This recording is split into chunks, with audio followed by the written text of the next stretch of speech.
هغه ادارې چې د چا ذمهواري امن او امان راوستلي، د چا ذمهواري دهشتګردي ختمولي،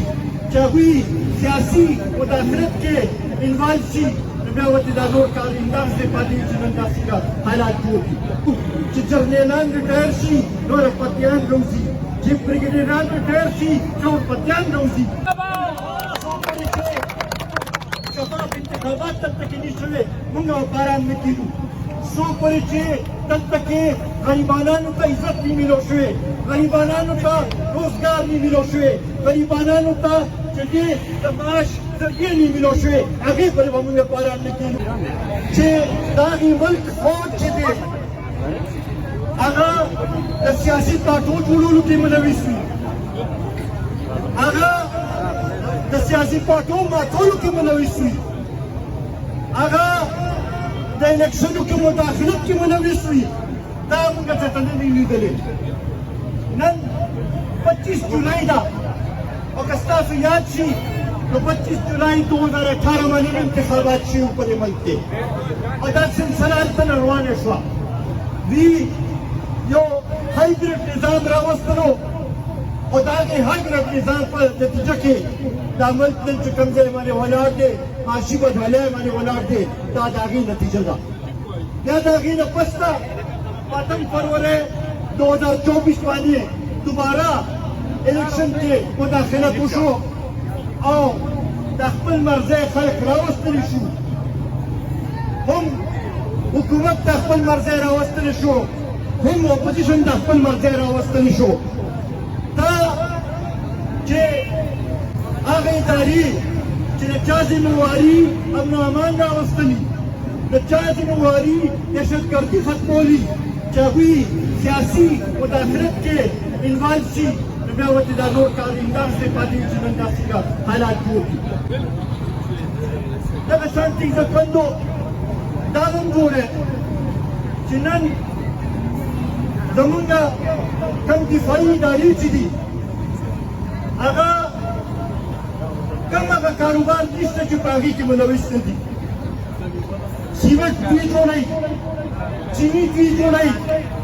پټرول دوی خرڅوي، د معدنیات کې دوی انوالو دي، د پراپرټۍ په بزنس کې دوی انوالو دي، د بجلۍ په جوړولو کې دوی انوالو دي، داسې د کنسټرکشن په بزنس کې دوی انوالو دي. داسې یو کاروبار نشته چې په هغې کې دوی انوالو نه وي. زه ته دا تپوس کوم چې دا خو ډېره عجیبه خبره ده چې هغه خلک چې کوم چې ستاسو تنخواګانې ورکوي،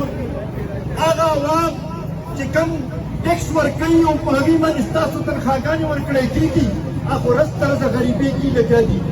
هغوی باندې خو له ټیکسونو بوج کېږي به راورسېد چې څوک د خپل بچو له 2 وخته روپۍ نه شي پیدا کولی.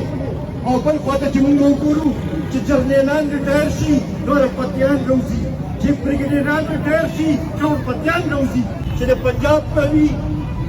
یا د سند اربن څوک وي هغوی ته به یو نظر سره کتلې کېږي، او چې د سند رورل د بلوچستان او چې د پښتونخوا سره تعلق ساتي هغې ته به بلې سترګې سره کتل کېږي. دې سره دا سیاست نشي کړی دی. چې د پنجاب ته وي یا د سند اربن څوک وي هغوی ته به یو نظر سره کتل کېږي، او چې د سند رورل د بلوچستان او چې د پښتونخوا سره تعلق ساتي هغې ته به بلې سترګې سره کتل کېږي. دې سره دا سیاست نشي کړی دی. نن چې موږ دلته کې روډونه پروت یو، د هغې بنیادي مقصد په دې ملک کې چې دا کوم صورتحال جوړ دی، ورځ تر ورځه کوم چې په ګرانۍ کې اضافه کېږي لګیا ده، کوم طریقې سره چې د ټیکسونو بوج په غریبانانو باندې اچولې کېږي لګیا دی، کوم طریقې سره چې روزانه په بنیاد باندې د بجلۍ په قیمتونو کې اضافه کېږي لګیا ده، کوم طریقې سره چې د روزانه په بنیاد باندې د ګیس په قیمتونو کې اضافه کېږي لګیا ده، کوم طریقې سره چې روزانه په بنیاد باندې د د پټرول او ډیزل په قیمت کې اضافه کېږي لګیا ده او بیا ورسره چې کوم طریقې سره د امن و امان صورتحال ورځ تر ورځه خرابېږي لګیا دی او هر یو کس په خپل ځای باندې ځان غیر محفوظه کوي د هغې خلاف نن مونږ راوتي یو مونږ دا ویل غواړو د خپل خیبر پښتونخوا خلکو ته ویل غواړو د پاکستان خلکو ته ویل غواړو چې که نور څوک تاسو له اواز اوچتوي که نه اوچتوي د قومي وطن پارټۍ کارکنان په تاسو سره ولاړ مونږ په خپل خوره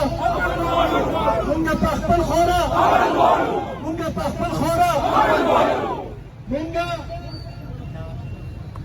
د ریاست چې کوم محرم رویه ده د هغې خلاف یو او یو به د هغې د وجې نه مونږ د اسمبلونه څوک رکاوئ شل ځله دې رکاو کړي مونږ به د عوامو ته وکړو شفاف انتخابات دلته کې نه شوې مونږ او باران نه کېږو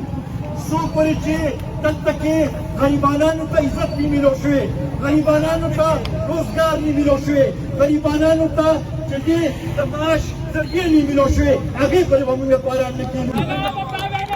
څو پورې د بزګر په مینه کې د ګیس په مینه کې